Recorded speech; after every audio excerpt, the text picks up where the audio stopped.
One Ascension nonprofit is making change through pages. To tell us more about their mission to give back to those who are on the front lines for our country and the families who support them is Melissa Singletary, Director of Books for Boots. Thank you so much for joining us in the studio today. Thank you for having me. Of course. So it was just so good to hear about what you're doing and to know that something like this exists in our community. And we're so excited to have you on to talk about that. Thank you. I'm excited to be here. Of course. So what was the moment or the experience that inspired you to launch Books for Boots? So this started a little over 2 years ago when my oldest daughter was at basic training for the Marines at Parish Island.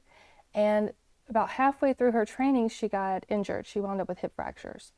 And she got pulled from active training into a recovery unit. And that's any injured recruit will get pulled so that they can recover. They do physical training and reconditioning so they can get back to active training.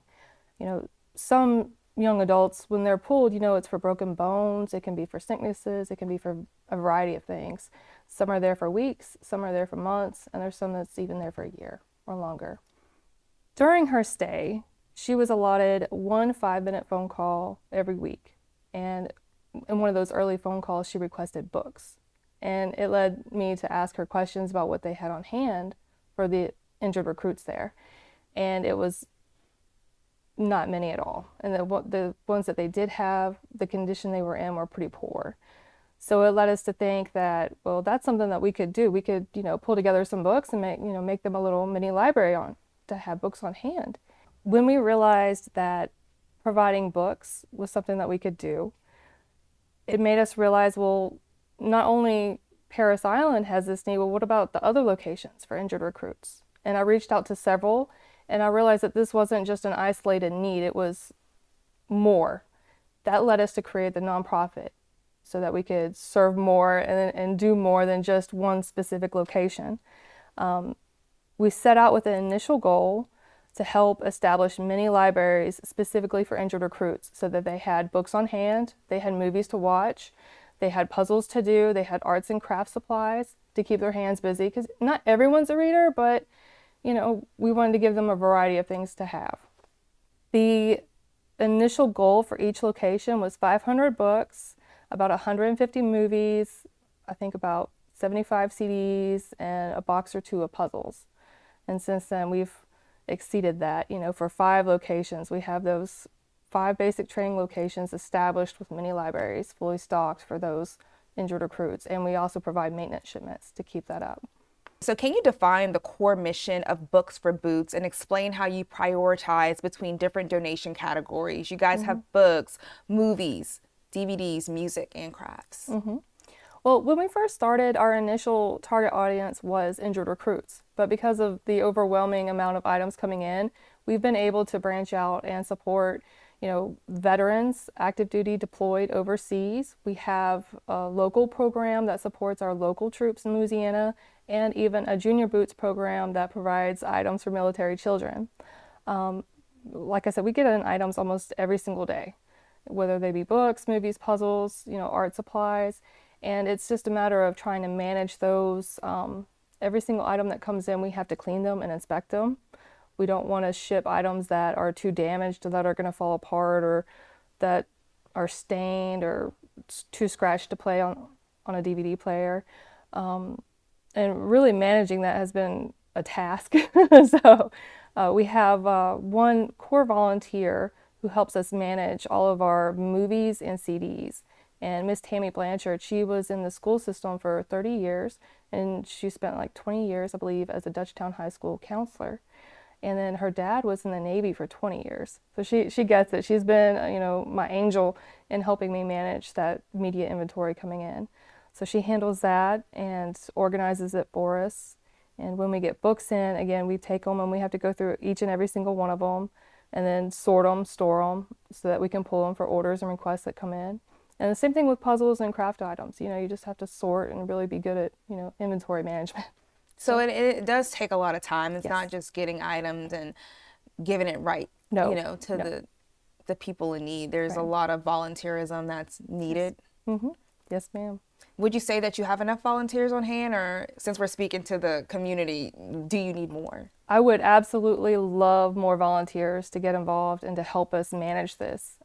Right now, it's extremely difficult for that because we're operating for the past 2 years from my personal residence and 2 storage units. So it's a little daunting in itself.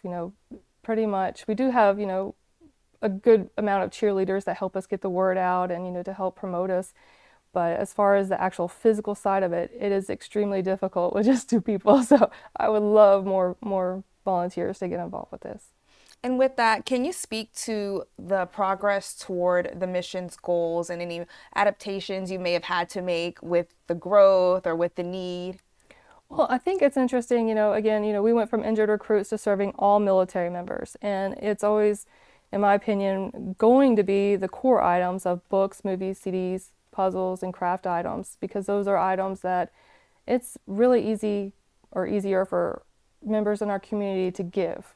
If you read a good book and you want to pass it on, who else better to pass it on to than someone serving us? I think that's going to be our goal and our mission, and those are our target people. And how has the community joined in on this so far? I know you have partnerships with Pelican Medical Wellness Center or the Veteran Connections. How has that supported this mission? There's so many parts and pieces in this that it's really just inspiring to me to really think about. We have Prairieville Middle School and the Beta Club there that have done book drives and have helped us man events in the past. We have Pelican Medical Wellness Center. They are veteran owned. Miss Sarah, she was a Marine veteran, and they were one of the first people to reach out to actually donate books to our cause. And then she turned in to be one of our designated drop-off locations for the past 2 years. And her and her staff have just been amazing in taking items in and then calling us when our bins are full and we come pick them up. I have stuff in my car right now from yesterday. There's 80% of our items come from individuals in our community. The rest come from friends of the parish libraries. We have Ascension Parish Library Friend Group. We have St. Charles. They donate, after their book sales, we come and pick up from them. The Friends of the LSU libraries, at the end of their annual book bazaar, we go and we pick up well over 1,000 books from their sales. There's so many parts and pieces. It's definitely something the community can get behind, and there's a need. Like, you got that call from your daughter, and that's what sparked this. But there's so many others who have been touched and can be touched from a book or just something to do when they're needing to change or shift their mind to something else. And so can you speak to any particular moving or memorable moments that you guys have seen? Maybe seeing a recruit walk away, clutching a book, or just seeing a moment where this all makes sense. Yes. When my daughter graduated basic training, we had Family Day where we were able to tour around Paris Island. And we were the leadership member that I was dealing with in establishing our guidelines for what we accept and what genres we can and cannot provide. She allowed us to tour the medical rehab unit, which is pretty much, off limits. And we got to see several injured recruits in the area that they are kept in and do their physical workouts. And they had therapy dogs in there at the time. And it was really interesting to see. But the key moment was there was a young recruit, male, walk in, and he was on crutches. And he had a paperback book tucked underneath his arm. And he's walking down the hallway, but I mean, he was, he had his head up. He was happy despite being injured, and just seeing him hold that book and carry on, it was just, that's what we do, and since then, the moments have been, they keep coming in. We've one injured recruit actually drew a charcoal picture of our dog, from some pictures that I had sent my daughter while she was there. And that's framed on my wall right now because that was from art supplies that we provided. It was very, very sweet. Other moments, recent moments, are seeing our Louisiana National Guard members pick books from bookshelves that we've established at local units and go there. They're on hand, so if they're about to deploy or they're about to go out in the field for a couple of days, they can grab a book and go. And I think the key part is, every single item that comes to us that we pass on to them, it's a gift. And it's to reassure them that, they're seen, they're thought of, they're cared for, we appreciate them. And that's the message that we want to always push to our military members, whether they're an injured recruit, a veteran, or an active duty member, or even a military child. Like, we care, not just myself and my family, but it's the whole community. Like I said, this is where our items come from. We just pass them on. They do so much for us, and it's so important that they are seen and heard. Yes. It's really a beautiful thing. And you spoke on seeing that injured recruit's happiness, and that's such an important word. In what ways do you believe access to books, media, and creative outlets supports injured recruits, or just veterans or people active in the military, their families now, their mental health? How does access to these items help them? I think it helps them tremendously. It gives them a mental break from whatever that they're thinking of or going through. It gives them a pause button. You want to talk about escapism or a break from reality or whatever it is that they're facing. It allows them that pause and just an outlet for that. And I think it's, extremely important to mental health, especially with the challenges that they face with, mental health, anxiety, depression, especially when you're injured or sick or in a rehab unit like that. I think for our active duty members, it's more of a reassurance that they're thought of and that they're cared about. So I think our items really, they check a lot of different boxes. It's not just one thing. It encompasses several different things, whether it be mental health or just encouragement or reassurance. And speaking to that, you've seen that these things are really needed, and they've constantly been coming in. How are you guys managing or ensuring the flow of these donations and meeting ongoing needs? And do you have any reoccurring media drives or partnerships in place to help keep that going? There's a lot. So, to break it down, items do come in faster than what we can process and get out, because a lot of times, like, we have partnerships with Louisiana National Guard. We have a couple more upcoming partnerships that we are working on right now that will help get items out faster and on a reoccurring basis. And those are going to be mostly based in Louisiana. But again, we still send, maintenance shipments to established libraries for injured recruits. So there's still ongoing drives, if you would, to get things out. But they come in so fast and so much that, managing for my personal residence, it's outgrown that by far.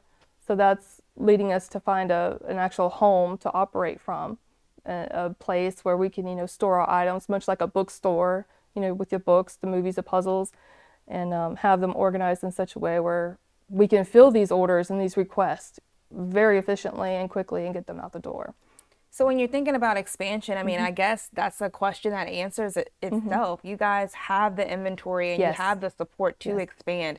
What does that look like? And so you're in local units right now. Tell us a little bit more about where you are and where you plan to be. Okay.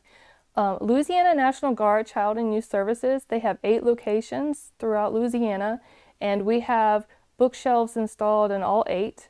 We have an adult book cart that has, various, fiction and nonfiction novels. It's a collection, if you would, just for adults. And then we have a book cart for children. There's children books on hand, so that when children come into the unit for whatever reason, or they have events, or even parents can pick out books to take home to their child. So those are in all 8 locations, and that's, probably about 3,000 children books that we provided to date just since March. And then, over 2,000 adult books, I want to say, for the adult books themselves. We are working on our partnership. It hasn't started yet, but it's in the works for Louisiana Air National Guard for their locations. And we're still working on a couple others that we're hoping to have finalized by the end of the year. And that's just the local side. So that's really kind of a new development for this past year that we've worked on. And I'm happy to see it, and it's more, you're able to really meet the people more, injured recruits and veterans, they're often not nearby, but, these local Louisiana National Guard members, they're our neighbors, they're people we see every day in our community, and to be able to provide this for them, and again, it's a gift. It is freely given to them. They don't have to return it. It doesn't have to be charged. There's no late fees or anything like that. So, that's pretty awesome. So let's take it back to the phone call that started it all. Your daughter. Yes. And it was there very early on Yes. that she got injured. Where is she now? And how has the mission grown with her and the milestone kind of grown for the organization in itself? Well, she did recover and she returned to training, and she is a United States Marine now. Awesome. And she is an active duty Marine. She's stationed here in Baton Rouge. So that's nice to have her close by, you know. So she enjoys it. She loves the Marine Corps, and she's, you know, very active, and she's happy where she's at. Awesome. So looking ahead, how do you envision the future of Books for Boots, both in scale, impact, and what do you hope will define the legacy of this mission? Well, right now, our biggest challenge is finding a home to operate from, and our goal is to really have this set up in such a way where our military members can come in on select days and shop for items for free. Again, you know, they can come in and pick out books, movies, any of our items, and take them with them. It would also double, you know, as, you know, our inventory where we can pull for items and things requested to send out. I think that would be a very big part of our community, because it would also have space for our volunteers to come in and help us manage this, you know, inventory that we have, because again, it's too much for just one person or even two people. You know, we definitely need that space for more people to be involved and help us operate from. But I think that would be a very neat military resource center to have, and based upon the research that I've done, I don't know of any other such thing in our nation, and I think it would be pretty cool for Ascension Parish to have that. Definitely. You heard a need and you answered the call. And I really think that is the sound purpose of purpose. So thank you for answering the call. You have grown something that has helped so many people.